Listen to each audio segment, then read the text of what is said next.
마침내 기다리고 기다리던 동남풍이 불기 시작했습니다. 주인은 한편으로 감탄하면서도 공명이 두려워 공명을 죽이라고 장수에게 명령을 하였습니다. 그러나 이미 공명은 그것을 알고 공명이 오라는 날 자령이 와서 기다리고 있다가 공명을 모시고 갔습니다. 공명이 돌아오자 유비는 너무나 기뻐했습니다. 유비가 공명에게 동호와 조조군의 상황을 물어보자 공명은 지금 시간이 없다며 장수들을 일일이 불러 군령을 내리기 시작했습니다. 먼저 자룡에게 오림으로가 매복해 조조가 도망쳐오면 반쯤 지나가거든 불을 놓고 치라고 하였습니다. 장비에게는 이릉으로 가서 조조의 패장병을 치라고 하였습니다. 그리고 유기에게는 무창을 지키라고 하고 유비에게는 주유가 벌이는 싸움 구경이나 하라고 했습니다. 이때 군령을 받지 않는 한 장수가 있었는데 그게 누구겠습니까? 바로 관우였습니다. 관우는 왜 자신에게 군령을 내려주지 않냐고 공명에게 따졌습니다. 그러자 공명은 관우는 조조에게 입은 은혜 때문에 조조를 살려줄 것이니 군령을 내릴 수 없다고 하였습니다. 그러자 관우는 군령을 어기면 죄를 달게 받겠다고 하면서 군령을 내려달라고 하였습니다. 그래서 공명은 화용도에 가서 불을 피워 연기를 낸 다음 매복하고 있다가 조조가 나타나면 바로 목을 베라고 하였습니다.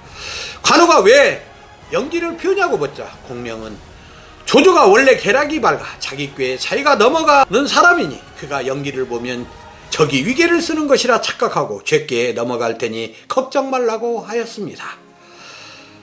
관우가 떠나자 공명보다는 유비가 더욱 불안했습니다. 그러나 공명은 관우가 조조 은혜를 갚을 수 있는 절호의 기회를 주려고 했다며 유비를 위로하였습니다. 그러면서 공명은 유비에게 번구 산정에 오르기를 재촉하였습니다. 이때 조조는 오후 황계가 오기만 기다리고 있었습니다. 그런데 갑자기 바람의 방향이 바뀌어 동남풍이 불어오며 풍랑이 거칠었습니다. 조조 옆에 있던 정욱이 불결한 징조라고 하였지만 조조는 대수롭지 않게 생각하였습니다. 그때 황계가 투항한다는 밀서가 왔고 조조는 너무나 기쁜 나머지 손수 수체에 나아가 황계를 기다렸습니다. 그런데 한편으로 불길한 애감이 떠나지 않았습니다. 그렇지만 황계가 투항하는 깃발을 보고 조조는 기고만장하여 수하 장수들에게 실컷 즐겨라. 오구는 패한 것이나 마찬가지다. 오의 기름 빈 땅은 내 손에 있는 것이나 마찬가지다 라고 말하였습니다. 그러나 쏜살같이 밀려오는 선단을 보고 정욱은 아무리 봐도 속임수 같다고 하였습니다. 조조도 정욱의 말에 불길한 생각이 들어 군사들에게 수체를 단단히 잠가 배가 들어오지 못하도록 하였습니다. 허나 오군 기습 함대의 가운데에 있던 황제의 기함이 수체를 부수고 덮쳐왔습니다. 불에 잘 타는 기름이나 염초 그리고 섬나무를 가득 실은 오군의 함선들은 조조의 함선에 뛰어들어 풀바다로 만들었습니다. 불은 연이어 다른 배로 계속 번져 배를 침몰시키고 조조의 진지까지 삼키고 말았습니다. 그야말로 천지가 불바다였습니다. 조조는 여러 장수들과 함께 황급히 작은 배로 뛰어내렸습니다. 조조는 추격하는 황계를 간신히 물리치고 오림의 언덕까지 간신히 도망쳐 왔습니다. 그러나 그곳 역시 불바다였습니다. 조조는 탄식하였습니다. 80만 대군이 고기밥이 되는 신세가 되었고 자신은 혈련단신으로 도망가는 신세가 되었습니다. 장류의 도움으로 간신히 오림까지 온 조조는 먼 하나를 바라보며 이런 기회에 자신을 채가지 못하는 공명과 주유의 재주를 비웃었습니다. 그러자 그 말이 끝나기가 무섭게 자룡이 나타나 길을 막았습니다. 자룡이 끝까지 쫓아오지 않아 조조는 가까스로 위기를 모면했습니다. 조조는 호르구에 도착하여 잠시 휴식을 취할 때 또 한 번 공명과 주유의 재주를 비웃으며 한바탕 큰 소리로 웃었습니다. 그때 장비가 나타나자 갑옷을 입지 못한 채 도망가기에 바빴습니다. 조조는 눈을 감은 채 채신머리도 있고 수십리길을 단숨에 달렸습니다. 조조는 화용도에 도착하여 두 갈래 길이 나왔습니다. 조조는 부하를 시켜 동정을 살피러 오라고 명령했습니다. 부하가 산길 쪽을 보니 계곡마다 연기가 오르고 있다고 보고하였습니다. 그러자 조조는 산길로 가라고 하였습니다. 공명은 꾀가 많아서 적은 군사를 시켜 연기를 피게 한 다음 큰 길에는 많은 병사를 매복시켜 우리를 유인하기 위함이라는 것이었습니다. 그러니 잠만 말고 산길로 가라고 하였습니다.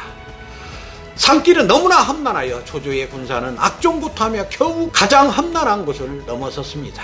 그때 조조는 다시 실성한 사람처럼 웃었습니다. 주유와 공명이 자신을 얼마든지 사로잡을 수 있는데 그렇게 하지 못하니 그들이 한심하다는 투였습니다.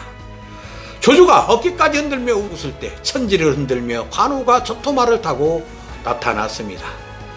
조조는 이제 꼼짝없이 죽었다는 생각에 정신 나간 사람처럼 우투건이 서 있었습니다. 다만 정욱만이 조조에게 관우가 아직도 조조가 베푼 은덕을 지금도 잊지 않을 것이라고 위로하였습니다. 조조는 눈을 부릅뜨고 다가오는 관우에게 다가가 말을 걸으며 관우의 눈치를 살폈습니다. 그러나 관우는 단지 인사만 나눈 채 유황수구 명령으로 조조를 잡으러 왔다고 냉정하게 말을 했습니다. 순간 조조는 캄캄했습니다. 그러나 앤일을 생각해서 한 번만 살려달라고 애원했습니다. 그러자 강철 같은 관우의 마음도 점차 누그러져 관우는 그만 말을 돌리고 말았습니다.